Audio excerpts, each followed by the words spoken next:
everyone, welcome back. So some of you may recall that in 2017 I did a book buying ban for a good chunk of the year, and for those months I was only allowing myself to buy the books that we were going to read for the S'more Sci-Fi book club. The ban is now over as of 2018, so between January and just the holiday season I've acquired a few new books, so it is clearly time to do another book haul video. These first 3 books I have to share you may have already seen if you watched my Jinx holiday special video that I posted in December, and in that Jess and I did all of our little Christmas adventures, including exchanging gifts. But for our main Christmas gifts, Jess and I decided to give each other books, and so these are the books that I got from her. And the first one is Missborne by Brandon Sanderson, which I'm really excited about because I've never actually read anything by Brandon Sanderson. I've heard some really great things, I've heard some not as good things, and I just didn't really know where to jump in at, but Jess particularly likes this series. The magic system revolves around metal, if I remember correctly, so that just sounds really cool. I love unique magic systems. It's just something in fantasy that I get really excited about, so I'm very interested in trying this one out.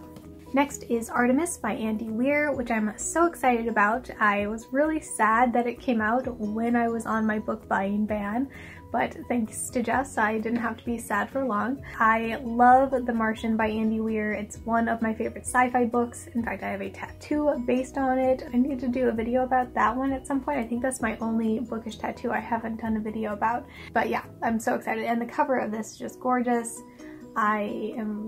And my final gift from Jess for the holidays was the new edition of The Name of the Wind in this gorgeous, gorgeous copy with this red pages. The pages are so good, and this cover is gorgeous, and the end pages, and there's illustrations inside. It is just the most beautiful thing. I'm so excited. I'm actually going to do a reread of this book in March, I think is the plan, with Bethlyn over at Butterfly Elephant Books. And I'm really excited because it's been a while since I've been back in this world. Moving on, so at the very end of December I went back to visit my family in Missouri, which is where I grew up, and there is this one thrift store in my hometown that my mom goes to all the time. Manages to find the most amazing things in this shop. I don't know what it is, but there's some sort of magic involved, I think.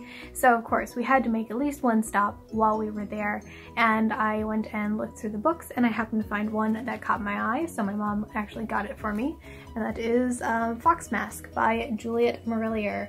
And I actually don't really know much about this one, but I am new to Juliet Marillier. I read Daughter of the Forest. I really liked her writing style. I thought it was really inventive, and yeah, I'm just really curious to read more. So this was $3 and it seemed worthwhile. We will see.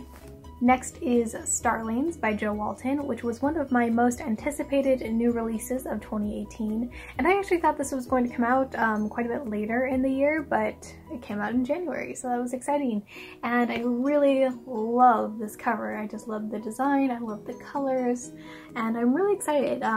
Not to mention it has a little blurb from Robin Hobb on it, so it's like multiple favorite authors all in one.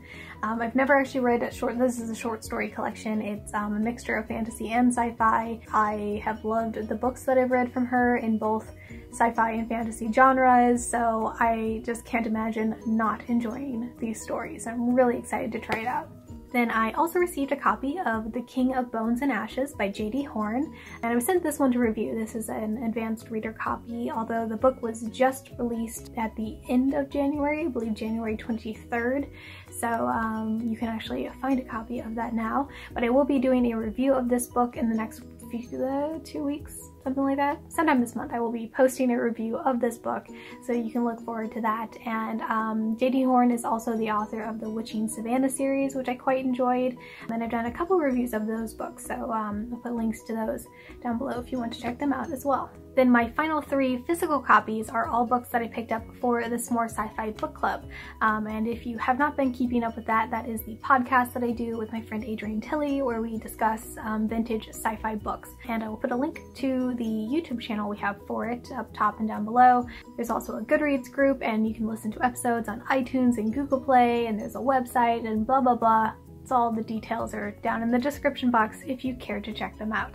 But jumping back to what we read in December, I have a copy of Do Androids Dream of Electric Sheep by Philip K. Dick, which I really enjoyed reading because I'd never read this one, but I had watched Blade Runner, and it's similar, but definitely its own story, and so it was very interesting, and yes, I'm glad to have read it. Then our January book was sort of an unexpectedly bittersweet pick because we read The Left Hand of Darkness by Ursula K. Le Guin. I love everything I've read by Le Guin. I had not ever read The Left Hand of Darkness, and it's been on my list to read for quite a while. It was especially, as I said, bittersweet though, because we read it and we enjoyed it, and we had these episodes just kind of gushing over it and all of the things that we loved about it. But January is also the month where she passed away, and so it was this really kind of a bizarre experience where we had recorded the final episode before she passed, and then I was editing it and getting it ready to post just after she passed, and so there's just a lot of emotions mixed in there, but it kind of made it extra special to be able to have sort of our own form of tribute to her, to be able to focus on her book for the month.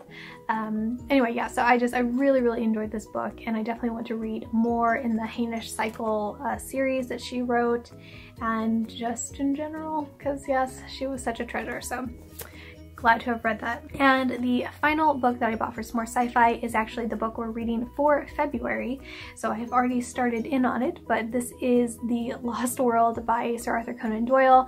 Not my favorite copy. I went to Powell's and they had 2 options. This super cheesy copy that's like based on the A&E original movie,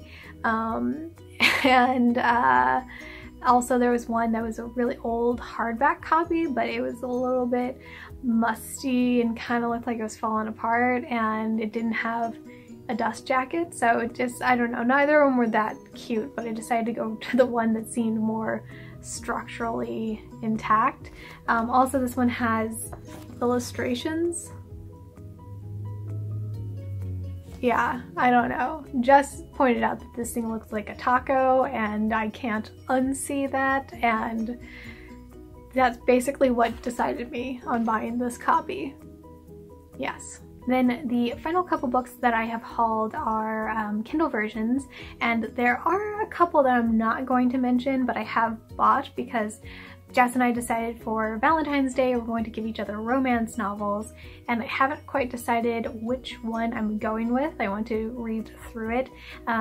So I have 2 right now that I am debating between, and one of them will just be for funsies and one of them will be my gift, so I'm not gonna say in case this goes out before then and then she watches it and then I spoil everything. So there are a couple romance books in there. But the ones that I can share with you, one of them I bought total whim because it was on sale for Kindle, and that is the notorious RBG, The Life and Times of Ruth Bader Ginsburg. I love Ruth Bader Ginsburg. I have a little like pennant flag of her hanging up in my office at work because she is one of my fave fierce ladies. It may be the case that only Judy can judge me, but you can't spell truth without Ruth, and the Ruth will set you free. Yes. And my final book to share with you all is Iron Gold by Pierce Brown. This picks back up in his Red Rising series. It's, I think, 10 years or so after the conclusion of the Red Rising series with Morning Star.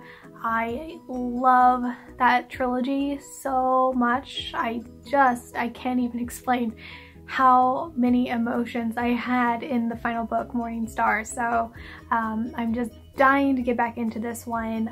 I got a Kindle copy because I know eventually I'm going to want to get the trade paperback so that it matches the trade paperback set I have of the original trilogy. Jess actually also just got a copy of Iron Gold, and we're going to buddy read this one together hopefully in February. So I'm really, really excited, and you can definitely look forward to me freaking out about that one in the coming weeks because it's just bound to happen.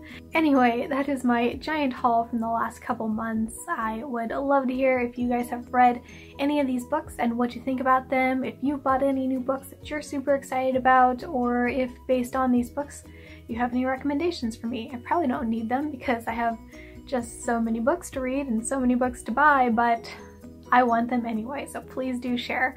Thank you all so much for watching. Please like this video if you enjoyed it and subscribe if you'd like to see more. I hope you all are having a wonderful day so far, and I will talk to you soon. Bye!